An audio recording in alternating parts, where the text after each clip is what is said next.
Hello, and welcome to Paradigm Blog. How can we live by our values? And furthermore, how can we contribute something to the world around us and make it better? Those are my two main topics and interests in life. John Maynard Keynes was a political economist. He greatly influenced the American economic system that I believe could be characterized as a hardcore capitalistic system. Yet, I was surprised to read from one of his books, entitled With Something Like Future or Prospects for Our Grandchildren, that he anticipated a 15-hour workweek. Capitalism does bring money together to one point and can then be invested efficiently. He anticipated these efficient investments and big progress in technology, what is now digitalization and robotization, and that should enable us to have shorter working weeks and more leisure time. His forecast was for the year 2030.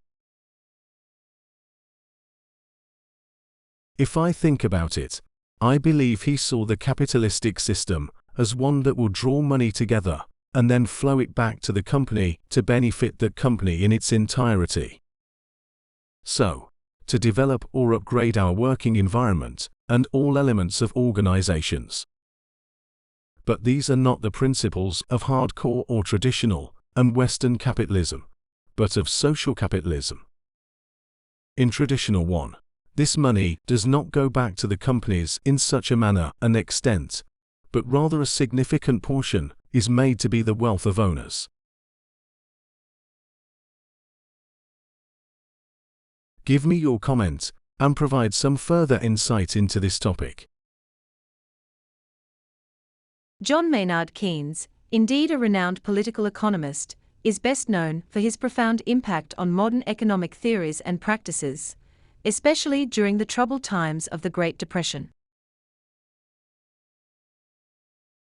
His vision of a 15-hour workweek, as outlined in his essay Economic Possibilities for Our Grandchildren 1930, reflects an intriguing blend of optimism and foresight regarding the evolution of capitalism and its potential outcomes on society. Keynes' prediction was grounded in the belief that technological advancements and increased productivity would drastically reduce the need for human labor. He envisioned a world where economic growth, fueled by efficient capital investment and technological progress, like today's digitalization and automation, would lead to a significant increase in leisure time. His forecast for 2030 was indeed ambitious, reflecting his optimism about human progress. However, the reality of our economic system today, as we approach 2030, shows a different picture. While technological advancements have indeed been significant, they haven't necessarily translated into reduced working hours for most. There are several reasons for this divergence from Keynes' prediction. Distribution of wealth and benefits.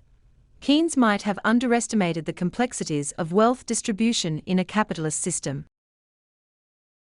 The efficiency gains from technology have often led to increased wealth for owners and investors, but not necessarily proportionate benefits for the workforce in terms of reduced working hours or increased leisure. Consumer culture and economic growth. The growth of consumer culture and the continuous pursuit of economic growth have also played a role. As societies have grown wealthier, the desire for more goods and services has often outweighed the desire for more leisure time.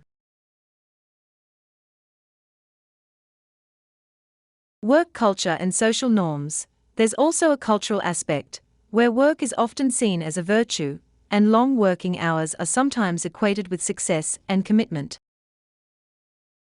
This cultural perspective can overshadow the potential for reduced working hours. Economic inequalities. Keynes perhaps did not fully account for the degree of economic inequality that could arise in capitalist societies, which can lead to a concentration of wealth and a disparity in who benefits from technological advancements. Your observation about the difference between hardcore capitalism and social capitalism is pertinent. Keynes' vision aligns more closely with social capitalism, where the benefits of efficiency and productivity are more evenly distributed across society, including reinvestment in improving working conditions and the quality of life for employees. In contrast, traditional capitalism often prioritizes maximizing profits and shareholder value, sometimes at the expense of broader societal benefits. In summary, while Keynes' vision was insightful in anticipating technological progress and its potential impact on work, the complexities of economic systems, wealth distribution, cultural values, and social norms have influenced the trajectory differently than he predicted. The current economic system reflects a blend of his predictions and the enduring traits of traditional capitalism, where the benefits of technological advancements are not always evenly distributed or used to reduce working hours significantly.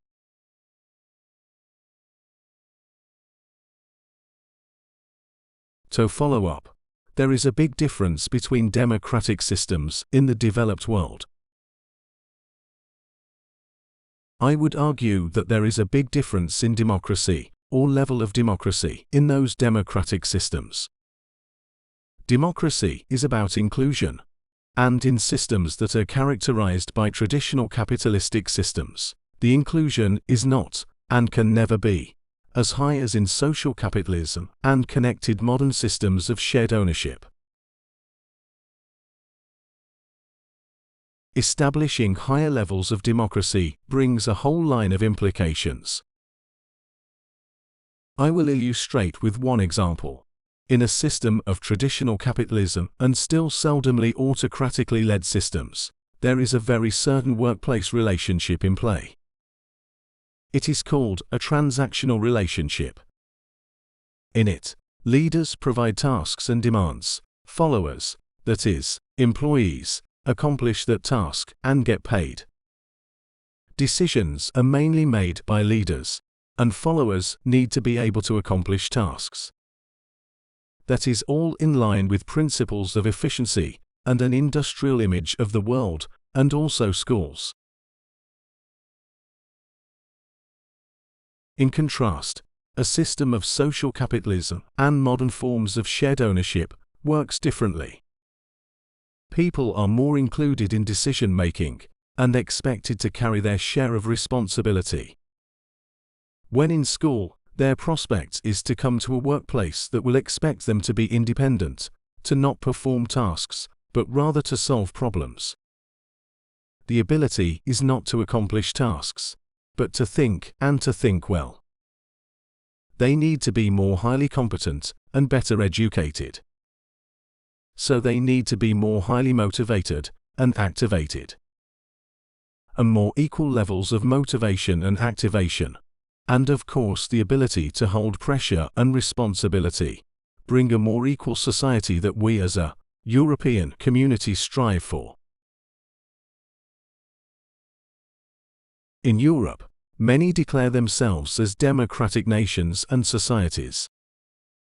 But there is much to do to really come to those high levels of democratization, and to build equal societies, which as a consequence reduces the occurrence of crime, and reduces other negative aspects of inequality. Give me an additional insight into this.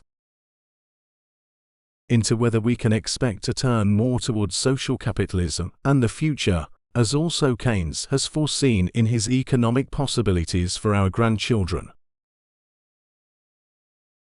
Your analysis touches upon a complex and nuanced aspect of economic and political systems, particularly the interplay between capitalism, democracy, and societal outcomes.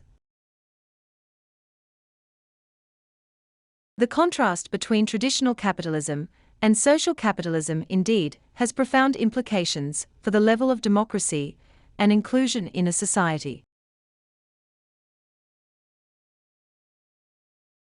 Traditional versus social capitalism in democratic systems. Transactional versus participatory workplaces. In traditional capitalism, often found in more autocratic or top-down management systems, the transactional nature of work relationships predominates. Here, efficiency and obedience are valued, and decision-making is centralized.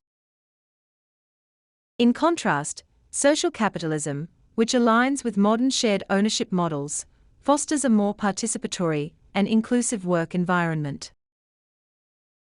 Employees are not just task performers, but are engaged in problem-solving and decision-making, reflecting a more democratic and inclusive workplace culture.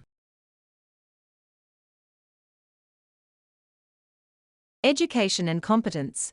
Social capitalism demands a higher level of education and competence, as individuals are expected to contribute not just their labor, but also their ideas and creativity. This requirement can drive educational and social policies that aim at developing critical thinking and problem-solving skills from an early age. Equality and social outcomes. A more inclusive and participatory system, as seen in social capitalism, can lead to a more equitable distribution of wealth and power. This equality has potential social benefits, such as lower crime rates and reduced social tensions, as it addresses some root causes of inequality. European context and democratic aspirations. Europe, with its diverse range of political and economic systems, provides a unique lens through which to view these dynamics. Many European nations strive for high levels of democracy and equality, yet the degree to which they embody the principles of social capitalism varies. The European model often seeks to balance market efficiency with social welfare and inclusion, but achieving this balance is an ongoing challenge. The future trajectory towards social capitalism.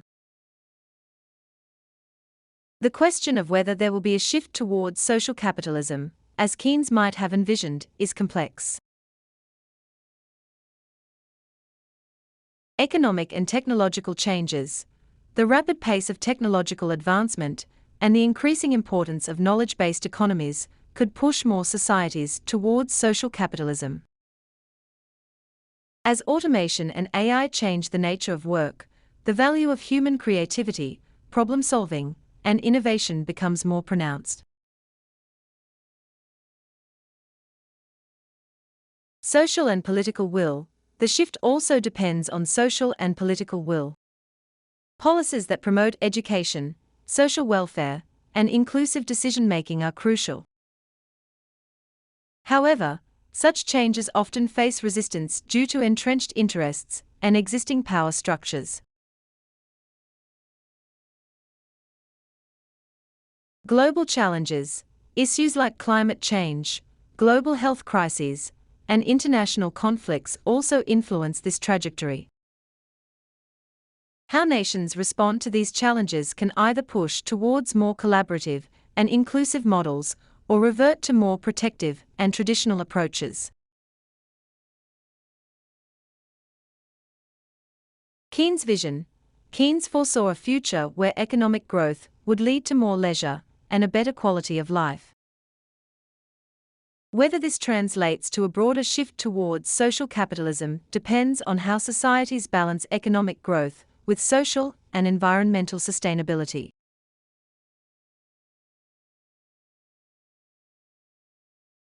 In conclusion, the potential shift towards social capitalism and a more inclusive democratic system is influenced by a multitude of factors, including economic trends, technological developments, societal values, and political choices. While the vision of a more equitable and participatory future is appealing and has its roots in economic theories like those of Keynes, its realization will require concerted efforts across various sectors of society.